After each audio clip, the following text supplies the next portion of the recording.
are back with Real Regular for Love and Hip Hop New York, episode 2. I guess this is like the best of all the franchise because they're keeping the shit going. But again, I just really miss that reality TV magic that used to be there. Like, I miss that gritty footage and just, reality being on display for us to see. But whatever. We have like a little music montage opening where Kimbella is talking about how Juelz has to choose between taking a plea deal where he only faces 18 months or going on trial, which can turn into 5 years. And that's a lot. I just got through watching The Staircase on Netflix. It's really good.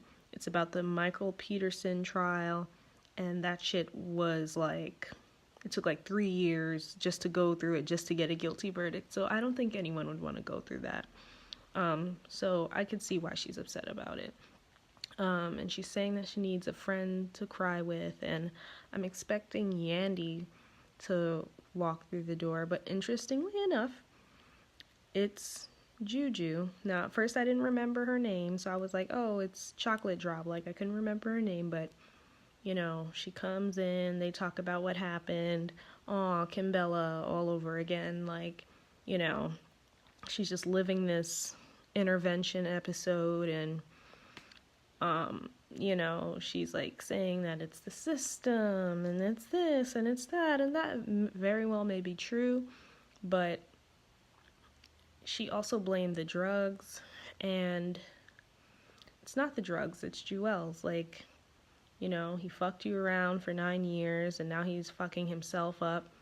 It's like he's running out of things to fuck up. I saw that he proposed to her with a very beautiful ring, and I'm sure that after 9 years, nothing would make you happier than finally getting what you've always wanted. But I still believe that Juelz is dead weight, and I also think that this is like an extension of a timeline that she's been trapped in. Like, I wonder how long. Like, is this going to be a long-term engagement? Is it going to be another 9 years? Are you going to be engaged for 9 years? Or are you guys going to get married soon? We'll see. Then we go to Alexis, crying about being a single mom, crying about karma whooping her ass. And we meet her grandma, and her grandma is very sweet and very cute and very feisty. She's sitting there just being very straight up with Alexis. Alexis said she got signed, and her grandma's like, signed what? Like, it was so cute.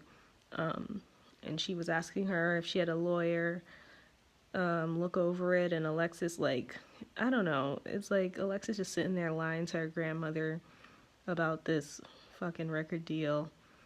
Okay, and then we get to talking about Alea. Alea is very beautiful. She is a bundle of light, and I'm glad that she's given Alexis something else to worry about instead of other women and other men.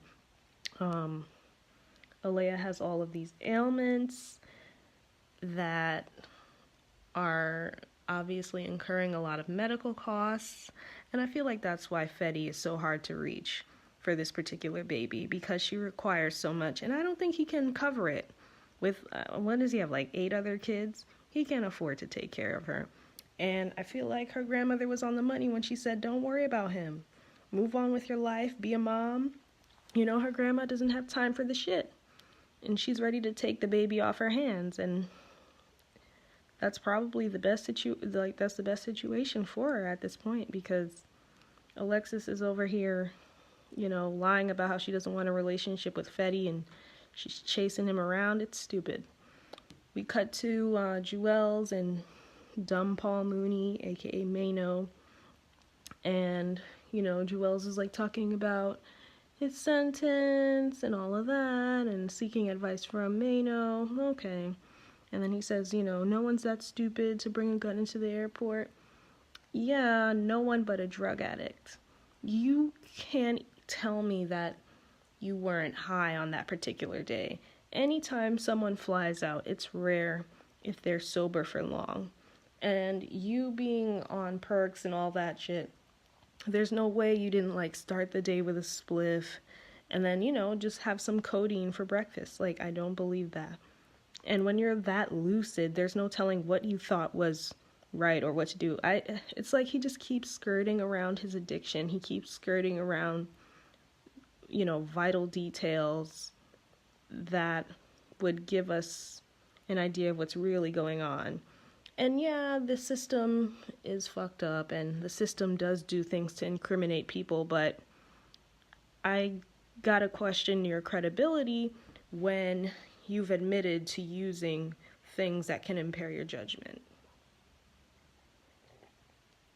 So, he's talking about his kids, suddenly he's concerned about, his kids aging up without him, and it's the same could happen when you're on drugs, they'll probably find you at some point passed out on the floor, or you're not even conscious enough to know what's going on around you. All of a sudden he's worried about his kids. And then, Mano comes with the real nigga knowledge, and, I feel like everyone keeps talking about the system, so I guess that's the PSA for this episode, that the system is corrupt, which is true. But at the same time, we have to take accountability for our bullshit. We cut to the next scene. Jonathan is back. At first, I thought Anais was with him, but it was actually Cyn with this shaggy wig on. So I'm super relieved, great, Anais didn't come back. Cyn is still crying about, how Joe isn't fucking her and yada, yada, yada. Joe has an heir now. Joe is trying to secure a foundation for you because as far as I can see, you don't do anything. And at this point, you don't have to. So I just need you to shut the fuck up about sitting on dick. And if you want it, go get it. Stop asking him for it. Kimbella talks about how she's basically over Yandy's selfish ass. We flip back to the reunion where Yandy basically denied knowing about having Kimbella come to one of the kids' birthday parties to beat somebody's ass about something. And, Yandy denies that that's the case, that she was invited to beat someone up. But, Yandy also had Kimbella come down last season to beat up her doppelganger who was supposedly after Mendici. So, I gotta say, I'm with Kimbella on this one. Yandy's full of shit. This fat pigeon walked by and it made me nauseous as hell. I hate pigeons, so for a while I was stuck on that. Then Kimbella is talking with them about it, and she's like, she's not my friend, and my phone. Kimbella was really hilarious this episode. And then Jonathan talks about how he got topped by Juju. Juju basically just fucked him over with this whole radio show thing. Alright, it happens, people take ideas, people take names, but it's not worth holding on to, if you're that bad of a bitch, you just gotta be inventive and come up with the next best thing. Do a loud ass podcast with Anais. Do a show on what is it, Telemundo or something. I don't know. You just gotta move on with your life. It happens all the time. Go to the next scene, and Juju and Yandy are booked and busy, and Juju looks really cute in this gypsy kind of skirt. And they're plugging in the storylines about who hasn't spoken to who and what's going on with whoever. And they keep reiterating that they haven't talked to each other. We get it. We don't really care that much. Yandy, I notice she's always up under somebody's man. She's always trying to be her friend's man's right hand. It was that way with Chrissy and Jim Jones, and Chrissy had to check her about it. And now apparently she's gone around Kimbella to talk to Juelz, and it's just like, why are you like this? Like, why do you feel the need to do that? You know, even if you're friends with both people in a relationship, I feel like the person you relate to more, you need to be more involved with. I'm not gonna go and talk to my best friend's boyfriend about anything concerning them. That's just out of bounds. And yeah, Yandy's just, as usual, she's just being caught. She's always getting caught, being shysty, being creepy. You know, those lizard eyes always tend to match her actions. She's just full of shit. And she talks about Mendici's tired ass calling from jail. Mendici's trying to run shit from jail. Just do your bit and shut up, Mendici's. Don't worry about what's going on. We cut to Cyn and Joe Budden. You know, Cyn is sleeping in the baby's room because she's so pressed about not having sex. But while I would think that there's nothing wrong and she's overreacting, Joe Budden surprisingly makes her breakfast and goes out of his way to, like, you know, apologize and acknowledge his wrongs. He gave her like a solo cup. Okay, I guess we're not doing dishes today. Like, it was just really weird, but she's, you know, talking to him about how she doesn't feel sexy and she's a fat fuck now and blah blah blah. And I'm just like, shut up, Cyn, just shut up. Like, if anything, the correct thing to do would be to say, I know you've been busy, I know you've been working hard, but I really miss you and I want you to spend some time with me. All of this, you know, I don't feel sexy and I need this and I need that, and like, she sounds so much like Erica Mena. It drives me crazy. Joe gives her like some R&B lines, you know, he's like, yeah, you know, I haven't been around and I haven't tried, but I'm sorry, girl, blah, blah, blah. That's cute. They're going to Cabo. Fabulous. Hopefully, we don't have to hear shit else about this. Then the next scene opens with like this copyright safe version of a Nina Sky song, and it's Kimbella and Juju. Kimbella's just being hilarious, you know, just talking shit. She's like Yandy who, and she looks really cute with this hair she has on. I really like when Kimbella has like the super long hair. I really like her with definitely more warmer colors than the lighter colors, but she just looks great. And yeah, she's just talking about how Yandy is full of shit and how Yandy tried to pretend they're friends on social media and all of that. And, you know, history has shown that Yandy's full of shit, so not really a surprise. So Kimbella just gives her the rundown on that, and yeah, I'm like, okay, whatever. Then we go to Alexis Sky, and, you know, I'm glad, like I said before, that Alexis Sky has things to do, so she's ripping and running through the town, trying to get her baby's medical situation in order. Great. Then we cut to this music montage scene, and Fetty essentially double parks her at a studio. I don't know why you're still talking to him. I don't know why you're still wasting time. Men will always do what they want to do. If he wants to be there for the baby, he'll be there. If he wants to claim the baby, he'll be there. Earlier in the episode, she's talking about how he didn't sign the birth certificate. That should have been enough for you. He doesn't want to be a father. Get over it. He's already a father to 8 other kids. What makes yours any different? And then the fact that your child is so sick. Not everyone's trying to uphold that responsibility, especially if they feel like they don't have to, and especially if they didn't want the baby with you in the first place. Like, take your grandmother's advice, pick up and move on and move out. Like, I'm tired of you crying about being a single mom. What did you expect? Like, what did you expect? You just don't have the right to whine about this. You don't. You made your bed. You made your bed, and you keep, like, finding every reason not to lay in it. Just shut the fuck up, Alexis. Shut up. Kimbella is tucking her kids in. They're FaceTiming Juelz. She talks to Juelz on FaceTime. He needs to charge his ankle bracelet. Okay. Then we cut to the next scene where, well, I think it's the final scene, where it's Jonathan's birthday party.